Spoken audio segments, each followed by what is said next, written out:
Hey guys, what's up? क्या हाल चाल? This is a special video for all my dear lovely students जिनका अभी intermediate में नया नया एंट्री हुआ है. As you all know guys कि taxation is a new subject and very interesting because this is the first time you will ever study this subject in your examinations. Although you know some basics of taxation because आप कहीं ना कहीं से किसी ना किसी से सुनते आ रहे हो, न्यूज़पेपर हो, चैनल्स हो, मूवीज हो, अपने रिलेटिव्स हो, और आप सब जानते हो कि हम इंडिया में रहते हैं और टैक्सेस पे करते हैं. मैं एक बहुत ही मैं सोचा कि एक क्यों ना एक छोटा सा वीडियो आप लोग के लिए बनाया जाए जहां पे मैं आपको इनकम टैक्स के बारे में एक स्पेशल मतलब सिंपलेस्ट वे में I try to and make you understand कि अल्टीमेटली इनकम टैक्स में अपने को पढ़ना क्या होता है from examination point of view what you exactly have to study in income tax और इनकम टैक्स में एग्जैक्टली है क्या. तो I am trying my level best to make you understand as you are a fresher in the simplest manner में. अगर आप income tax को अच्छे से जानते हैं तो ये वीडियो आपके लिए नहीं है. प्लीज आप जरूर शेयर करिएगा अपने जूनियर्स के साथ जिनको अभी अभी वो न्यू एंट्री किए हैं, तो उनके लिए बहुत इजी होगा. बैच क्लासेस स्टार्ट करने के पहले ये बेसिक्स जानना बहुत ज्यादा इजी होगा. तो चलिए शुरू करते हैं. एक प्रेजेंटेशन मैंने तैयार किया आप लोग के लिए. आई होप अच्छा लगेगा, और लगेगा तो प्लीज लाइक करना, शेयर करना और subscribe the YouTube channel and press the bell icon button to get the real time updates. देखिए, सबसे पहले मैं आपको समझाता हूं कि अल्टीमेटली टैक्सेशन का मतलब क्या है. What do you mean by taxes? See, taxes is nothing but a compulsory payment which you have to make to the government of India, be it central government, be it state government और be it local authority. ठीक है, we have to make this compulsory payment to the government in order to fund various public expenditures which government has to spend in various sectors like defense, agriculture, housing, banking, अलग अलग facilities, infrastructure facilities, बहुत सारे facilities जो government हमें day to day life में देता है, उसके लिए गवर्नमेंट को भी रेवेन्यू चाहिए होगा. तो रेवेन्यू का सोर्स जो है वो है टैक्सेशन. ठीक है, टैक्सेशन हमारे देश में दो तरीके से लगाया जाता है. एक होता है डायरेक्ट टैक्स और एक होता है इनडायरेक्ट टैक्स. डायरेक्ट टैक्स क्या होता है सर? डायरेक्ट टैक्स नेम से ही लग रहा है tax which is levied directly on any person. यानी कि अगर मैं वो टैक्स दे रहा हूं तो टैक्स मेरे ऊपर ही चार्ज किया जाता है. Levy and collection is on the same person. यानी अगर मैं इनकम कमा रहा हूं तो उस इनकम पे टैक्सेशन मेरे ऊपर ही लगाया जाएगा, उस इनकम पे टैक्स मेरे को ही देना पड़ेगा. सिमिलरली अगर मैं इनडायरेक्ट टैक्स का बात करूं तो indirect tax is not levied directly upon me, it is levied indirectly upon मी. जैसे कि GST, goods and services tax. Indirect tax की खास बात यह है कि वो प्रोडक्ट्स पे लगाया जाता है, वो सर्विसेज पे लगाया जाता है, वो किसी के इनकम पे नहीं लगाया जाता. जैसे कि डायरेक्ट टैक्स, इनकम टैक्स जो कि इनकम पे लगाया जाता है. गुड्स एंड सर्विसेज टैक्स जो है, या फिर आप कस्टम ड्यूटी बोल लो, इंपोर्ट ड्यूटी जो आप जानते हैं, एक्सपोर्ट ड्यूटी जानते हो, स्टैम्प ड्यूटी जानते हो, व्हाटएवर आप कुछ भी बोल लो. इनडायरेक्ट टैक्सेस जैसे आपको फोटो से दिख के लग रहा होगा कि it is levied on one person but the collection is done from the another person. जैसे आप जैसे आप रेस्टोरेंट में जाते हो तो रेस्टोरेंट में आप फूड आइटम्स कंज्यूम करते हो, तो रेस्टोरेंट वाला जब आपको बिल ला के देता है तो वहां पे आप देखोगे वहां पर कुछ टैक्सेस ऐड किया हुआ रहता है. जैसे सीजीएसटी, एसजीएसटी बोल के कोई टैक्सेस ऐड किया हुआ रहता है बिल पे, वो रेस्टोरेंट वाला आपसे एक्स्ट्रा चार्जेस लेता है. या फिर आप कोई मेनू देखे होंगे तो मेनू में प्लस टैक्सेस एक्स्ट्रा लिखा हुआ रहता है. राइट गाइस, तो ये जो टैक्सेस आपसे लिया जा रहा है ये कौन ले रहा है? वो रेस्टोरेंट ले रहा है. तो रेस्टोरेंट पे कौन टैक्स लगा रहा है? रेस्टोरेंट पे गवर्नमेंट टैक्स लगा रही है. अब रेस्टोरेंट वाला क्या कर रहा है? वो अपने पॉकेट से टैक्स नहीं पे कर रहा है, वो प्राइसेस में ही आपसे टैक्स रिकवर कर ले रहा है. बट इनकम टैक्स में तो ऐसा नहीं है. इनकम टैक्स में तो हम जितना इनकम कमाएंगे 10 लाख, 20 लाख, 50 लाख, 50 करोड़, इनकम हम ही को देना, उस पर टैक्स हम ही को देना पड़ेगा. हम किसी का चार्ज उससे ले नहीं सकते. तो it's a direct cost to us. But indirect tax जो होता है हम अपने प्राइसेस में चार्ज करते हैं, प्राइसेस में एक्स्ट्रा ऐड करके हम कंज्यूमर से कलेक्ट करते हैं और गवर्नमेंट को पे करते हैं। That is why it is known as indirect tax, because यहाँ पे लेवी तो मेरे पर है बट कलेक्शन या बर्डन किसके ऊपर, ये कंज्यूमर के ऊपर ट्रांसफर कर दिया जाता है। तो burden of tax is shifted to another person. ये बेसिक्स है, ये आप सभी जानते हो। अब अपने थोड़ा सा इस वीडियो में इनकम टैक्स और इनडायरेक्ट टैक्स के बीच में डिफरेंसेस को समझते हैं। सर सबसे पहले income tax income of a person पे लगता है। पर्सन यानी हम खाली पर्सन को अगर समझे कि हम इंडिविजुअल ही पर्सन होते हैं तो गलत समझ रहे हैं। इंडिविजुअल हो गया, फर्म हो गया, एसोसिएशन ऑफ पर्संस हो गया, कोई जॉइंट वेंचर हो गया, कंपनी हो गया, लिमिटेड लायबिलिटी पार्टनरशिप हो गया। आप जितने भी आर्टिफिशियल पर्संस के बारे में सोच सकते हैं वो सब के सब पर्सन है और सबके इनकम पर इनकम टैक्स लगता है, right guys. But indirect tax जो है वो गुड्स पे एंड सर्विसेज पे लगता है। अगर आप कोई भी गुड्स को सेल कर रहे हो, सर्विसेज प्रोवाइड कर रहे हो, तो वहां पर आपको इनडायरेक्ट टैक्सेशन लगता है, वहां पे इनडायरेक्ट टैक्स गवर्नमेंट कलेक्ट करती है। इनडायरेक्ट टैक्स को अपने बिजनेस टैक्स या कमर्शियल टैक्स भी बोलते हैं और इनकम टैक्स को अपने पर्सनल टैक्स भी बोलते हैं, क्योंकि वो आपके पर्सनल इनकम पर लगाया जाता है। डायरेक्ट टैक्स हमारे देश में सेंट्रल गवर्नमेंट लगाती है, राइट गाइस, यानी मोदी जी सेंट्रल गवर्नमेंट में है। मोदी जी जो है वो सेंट्रल गवर्नमेंट के, सेंट्रल गवर्नमेंट डायरेक्ट टैक्स लगाती है। फिर चाहे आप इनकम कहीं से भी कमाइए इंडिया में, आप किसी भी स्टेट में कमाइए इनकम, तो वो सब के सब टैक्सेबल है इंडिया में, और वहां पे टैक्स कौन देगा, सेंट्रल गवर्नमेंट कलेक्ट करके, मतलब सेंट्रल गवर्नमेंट को कलेक्ट करना पड़ेगा, ठीक है, as per the Constitution of India. But indirect tax जो है ये लेवी सेंट्रल गवर्नमेंट भी करता है, स्टेट गवर्नमेंट भी करता है और लोकल अथॉरिटी भी करता है, जो डिटेल में हम लोग क्लासेस में पढ़ेंगे सर। नेक्स्ट आ जाता है सर, अब आप हमें थोड़ा सा इनकम टैक्स के बारे में बताइए। एकदम सिंपलेस्ट मैनर में मैं आपके साथ ये वीडियो आपके लिए बना रहा हूं गाइस। ये हमारा एक डेमो है, ये हमारा एक, आप समझ लो कि एक सिंपल मैनर में मैं आपको समझाने की कोशिश कर रहा हूं कि सर एकदम सिंपलेस्ट मैनर में अगर मैं आपको समझाऊं कि इनकम टैक्स से अपने को क्या पढ़ना है, तो वो मैं आपको समझा रहा हूं गाइस। सबसे पहले अब ये समझना कि इनकम टैक्स कैलकुलेट करने के लिए हमें दो मेन चीजों की दरकार होती है। दो मेन, एकदम फंडामेंटली मैं डिस्कस कर रहा हूं। दो मेन चीजों की हमें दरकार होती है अगर हम इनकम टैक्स कैलकुलेट करते हैं। सबसे पहला है टोटल इनकम।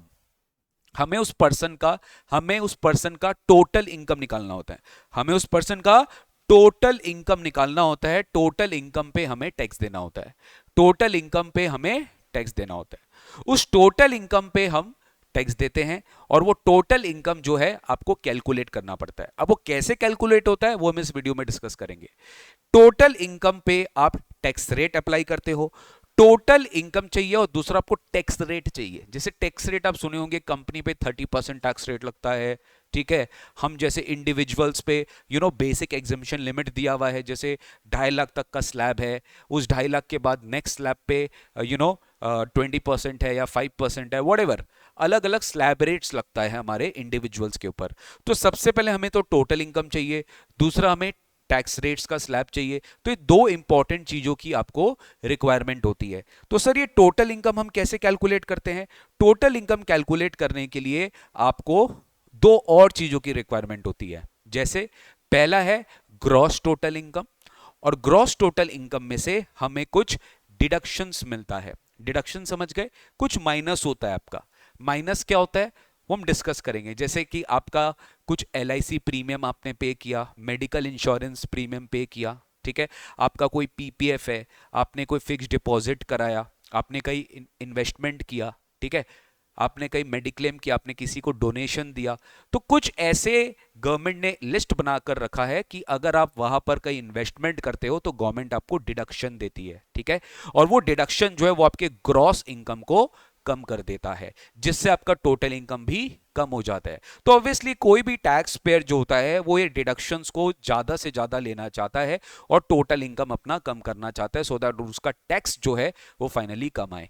तो ग्रॉस टोटल इनकम में से आप अल्टीमेटली डिडक्शंस माइनस करते हो और आपको मिलता है टोटल इनकम, और उस टोटल इनकम पे हमें टैक्स रेट्स अप्लाई करना पड़ता है, और वो टैक्स रेट जो हम अप्लाई करते हैं उस पर आप फाइनली अपना टैक्स निकाल लेते हो।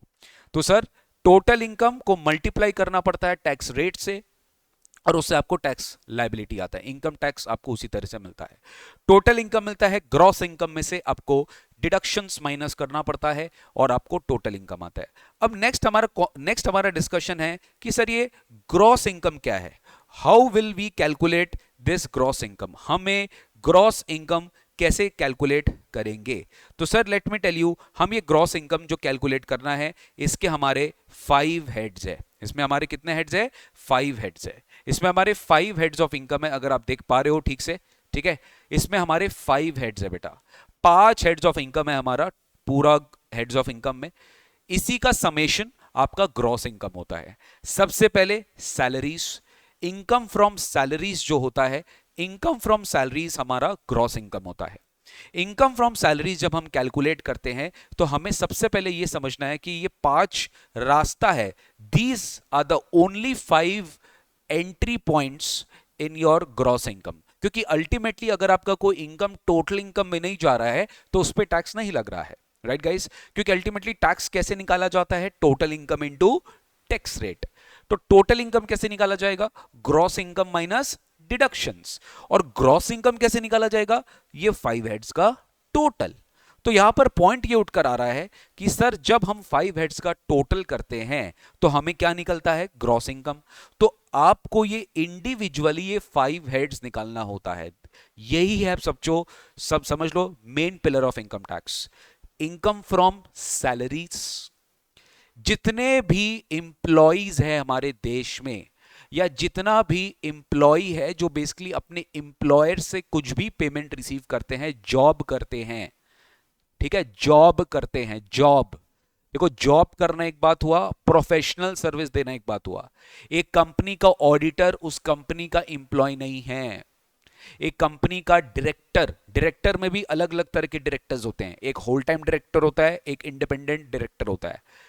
डायरेक्टर प्रोफेशनल कैपेसिटी में भी सर्विस दे रहा है, नॉट बीइंग एन एम्प्लॉय, तो वो डायरेक्टर उस कंपनी का एम्प्लॉय नहीं है, उसको सैलरी नहीं मिल रहा है। बट एक होल टाइम डायरेक्टर होता है, वो एम्प्लॉय है कंपनी का, उसको सैलरी मिल रहा है, तो डायरेक्टर कंपनी का एम्प्लॉय है। तो जहां आप एम्प्लॉय बन गए और आपको जो भी पेमेंट मिलेगा, your income will be taxable under the head income from salaries. एकदम क्लियर है, आपका इनकम कहां पे टैक्सेबल होगा, आपका इनकम फ्रॉम सैलरी में टैक्सेबल होगा। दूसरी बात, इनकम फ्रॉम हाउस प्रॉपर्टी। अगर आपका पास कोई प्रॉपर्टी है जो कि एक बिल्डिंग है, ठीक है, जो कि एक बिल्डिंग है, और आप उसे अपने बिजनेस पर्पस के लिए यूज नहीं कर रहे हो, आपके पास एक खुद का बिल्डिंग है, वो एक हाउस है, एक बिल्डिंग है, it may be used for, I mean it is not used for your purpose of business, मतलब वो आपका कोई फैक्ट्री बिल्डिंग नहीं है, कोई वेयरहाउस नहीं है, ठीक है। अगर बिल्डिंग के लिए, अगर वो बिजनेस के लिए यूज हो रहा है तो फिर हम यहां पर बात नहीं करेंगे। तो यहां से आपकी कोई रेंटल इनकम अगर आ रही है तो रेंटल इनकम आपका टैक्सेबल हो जाता है इनकम फ्रॉम हाउस प्रॉपर्टी में। इसमें और भी बहुत सारे डिस्कशन है, मैं एकदम बेसिक्स डिस्कस कर रहा हूं। तो यहां पर आपका सेकंड हेड आ जाता है इनकम फ्रॉम हाउस प्रॉपर्टी। तीसरी बात, सबसे popular heads amongst the all 5 heads is business income. इस बिजनेस में प्रोफेशन इनकम भी आ जाता है। अगर आप कोई प्रोफेशनल हो, आप चार्टर अकाउंटेंट हो, प्रैक्टिसिंग कर रहे हो, कॉस्ट अकाउंटेंट हो, प्रैक्टिस कर रहे हो, कंपनी सेक्रेटरी प्रैक्टिस कर रहे हो, स्पोर्ट्समैन हो, कोई भी फील्ड में आप एक प्रोफेशनल हो, डॉक्टर हो, तो आपका जो भी इनकम होगा वो प्रोफेशनल इनकम होगा, इनकम फ्रॉम बिजनेस और प्रोफेशन। तो वो बिजनेस इनकम जो है, वो प्रोफेशनल इनकम जो है, वो आपका थर्ड कैटेगरी में टैक्सेबल होगा, इनकम फ्रॉम प्रॉफिट और गेन्स फ्रॉम बिजनेस और प्रोफेशन। उसमें आपका जो भी आप बचपन में अकाउंटिंग पढ़े हो, आपका क्रेडिट साइड रहता है इनकम, डेबिट साइड रहता है एक्सपेंस, आपका नेट प्रॉफिट आता है, तो वहीं से आप अपना बिजनेस इनकम कंप्यूट करते हो। देन आता है आपका कैपिटल गेन्स।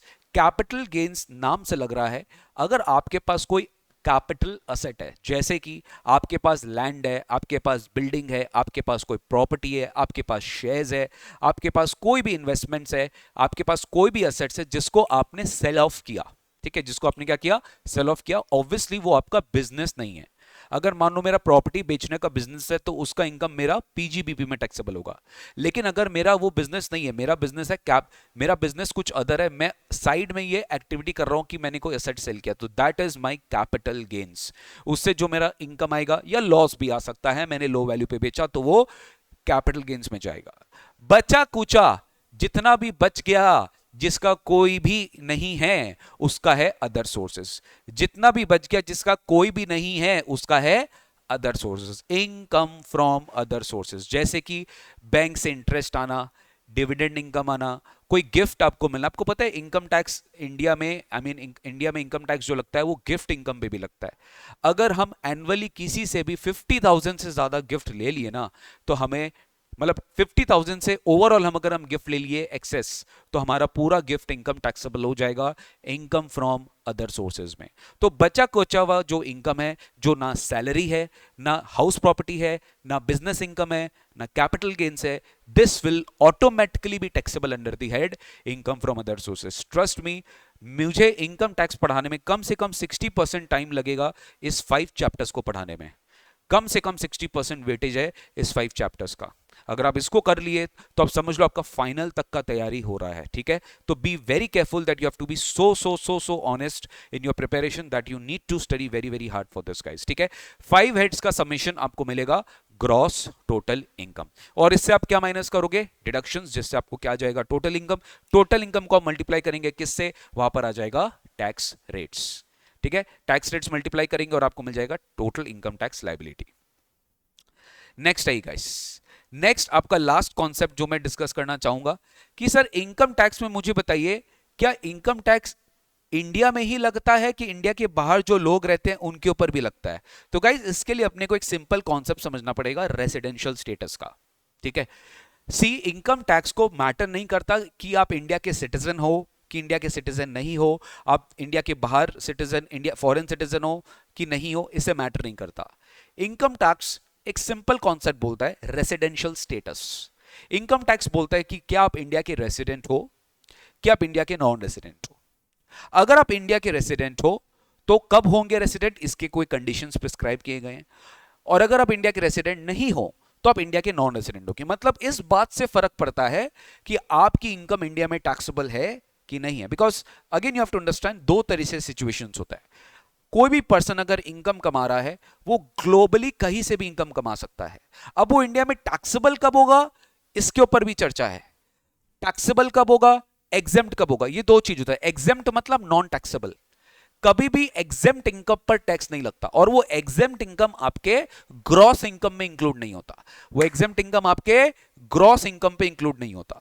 तो यू नीड टू अंडरस्टैंड कि when I am talking about residential status, I just mean to say कि मैं कौन हूं। I need to identify my status, I need to check whether मेरा कैटेगरी क्या है। तो मुझे ये चेक करना पड़ता है कि मैं रेसिडेंट हूं कि मैं नॉन रेसिडेंट हूं। अगर मैं रेसिडेंट हूं तो मैं कैसा हूं, मैं ऑर्डिनरीली रेसिडेंट हूं कि मैं नॉट ऑर्डिनरीली रेसिडेंट हूं। आपको ये चीज चेक करना पड़ता है कि मैं ऑर्डिनरीली रेसिडेंट हूं कि मैं नॉट ऑर्डिनरी रेसिडेंट हूं। दोनों में से आप कुछ भी हो सकते हैं। यहां पे कंडीशंस दिया हुआ है। इसको आप आरओआर बोलते हैं, रेसिडेंट ऑर्डिनरीली रेसिडेंट, और इनको आप आरएनओआर बोलते हैं, रेसिडेंट नॉट ऑर्डिनरी रेसिडेंट। तो रेसिडेंट भी दो तरह के होते हैं इंडिया में, एक आरओआर और एक आरएनओआर, और या तो फिर आप नॉन रेसिडेंट होते हो। तो ये क्लासिफिकेशन हमें सीखना होता है कि अगर आप इंडिया में नॉन रेसिडेंट है तो आप ओनली इंडिया वाले इनकम पर टैक्स देते हो। अगर आप इंडिया के नॉन रेसिडेंट है तो आपने जो इंडिया में कमाया है इनकम, जो इंडियन सोर्स से कमाया हुआ है इनकम, जो आपने इंडिया में रिसीव किया है इनकम, आप केवल उसी इनकम पर इंडिया में टैक्स देते हैं। आप फिर बाहर वाले इनकम पर इंडिया में टैक्स नहीं देंगे, बिकॉज ऑब्वियसली आप इंडिया के नॉन रेसिडेंट है। तो आप कैसे इंडिया में टैक्स देंगे, आप खाली इंडियन सोर्स्ड इनकम पर टैक्स देंगे जो इंडिया में कमाया हुआ इनकम है। बट अब अगर आप इंडिया में रेसिडेंट हो ना guys, let me tell you, कोई नहीं रोक सकता आपको, आपका ग्लोबल इनकम इंडिया में टैक्सेबल होगा क्योंकि आप इंडिया के रेसिडेंट हो। अगर आपका बाहर का कोई कमाया हुआ इनकम है वो भी इंडिया में टैक्सेबल होगा, आपका इंडिया में कमाया हुआ इनकम वो भी इंडिया में टैक्सेबल होगा। अब आप सोच रहे हैं सर ये रेसिडेंट के साथ तो नाइंसाफी हो गई, क्योंकि रेसिडेंट अगर इंडिया के बाहर इनकम कमा रहा है, कमा सकता है। वो बाहर गया 10 दिन के लिए, बाहर जाके इनकम कमाया, वापस आ गया इंडिया में, वो रेसिडेंट है। तो बाहर अगर वो इनकम कमाए तो क्या बाहर वाला कंट्री, फॉरेन कंट्री उस पर टैक्स नहीं लेगा क्या? बिल्कुल लेगा। तो क्या डबल टैक्सेशन होगा? बिल्कुल होगा। लेकिन डोंट वरी, आपको फाइनल लेवल पे पढ़ाया जाएगा कि there is a concept of double taxation avoidance. ठीक है, there is a concept of double taxation avoidance, वहां पर आप इसको समझेंगे, बट अपने बाद में समझेंगे। तो ये है आपका रेसिडेंट का कॉन्सेप्ट कि यस, उन्हें ग्लोबल इनकम पे टैक्स देना पड़ता है, जो इनकम इंडिया के बाहर कमा रहे हैं, जो इनकम इंडिया में कमा रहे हैं, बट नॉन रेसिडेंट को खाली इंडियन इनकम पे टैक्स देना पड़ता है, जो खाली वो इंडिया में कमा रहे हैं। ये चीज हम आपको समझाएंगे, ठीक है। तो रेसिडेंशियल स्टेटस से आइडेंटिफिकेशन हो जाता है, आप 5 हेड्स निकाल लेते हो, कंप्यूटेशन कर लेते हो, ग्रॉस इनकम निकाल लेते हो, डिडक्शंस माइनस कर लेते हो, टोटल इनकम निकाल लेते हो, उस पर टैक्स रेट्स अप्लाई कर देते हो, फाइनली आपका टैक्स लायबिलिटी आ जाता है। इसमें और भी कंसेप्ट है टीडीएस का, एडवांस टैक्स का, कि कुछ टैक्सेस हमारा कट के आता है तो हमें उसका क्रेडिट मिल जाता है, हम खुद से पहले से ही एडवांस टैक्स दे देते हैं तो उसका भी हमें क्रेडिट मिल जाता है। तो ये सब डिस्कशन तो भाई क्लासेस में होगा, लेकिन सिंपलेस्ट मैनर में मैंने गाइस आपको इनकम टैक्स समझाया, ट्रस्ट मी, एकदम सिंपल मैनर में, मतलब 15-20 मिनट में मैंने आपको एक क्लास का पूरा समरी दे दिया जो मैं आपको बेसिक क्लासेस में कराने वाला हूं, ठीक है। तो दैट्स इट गाइस, ये था मेरा डायरेक्ट टैक्स का एक बेसिक्स। आई होप दैट आपको फ्रेशर के पॉइंट ऑफ व्यू से बहुत अच्छा लगा होगा। अच्छा लगा तो कमेंट करके बताना, लाइक करना और शेयर करना अपने सारे जूनियर्स, अपने सारे फ्रेंड्स, और जितने भी आपके फ्रेंड कम्युनिटी है उन पे जरूर शेयर करना। एंड प्लीज हमारे चैनल को सपोर्ट करिए, फैमिली को बढ़ाने में मदद करिए, सो दैट अगर आप चाहते हो कि आपके पास जो नॉलेज पहुंच रहा है बात बाकी लोग तक भी पहुंचे, तो प्लीज शेयर करेंगे तो ही सर आपको भी बहुत चीज बेनिफिट मिलेगा sir. Thank you so much, take care, God bless you. मिलते हैं अगले वीडियो पे जहां पर हम डिस्कस करेंगे जीएसटी के बारे में। जीएसटी का भी मैं एक ऐसा ही वीडियो लाऊंगा जहां पे जीएसटी को भी सिंपलेस्ट मैनर में एक्सप्लेन करने का मैं पूरा कोशिश करूंगा। Thank you so much, take care, God bless you.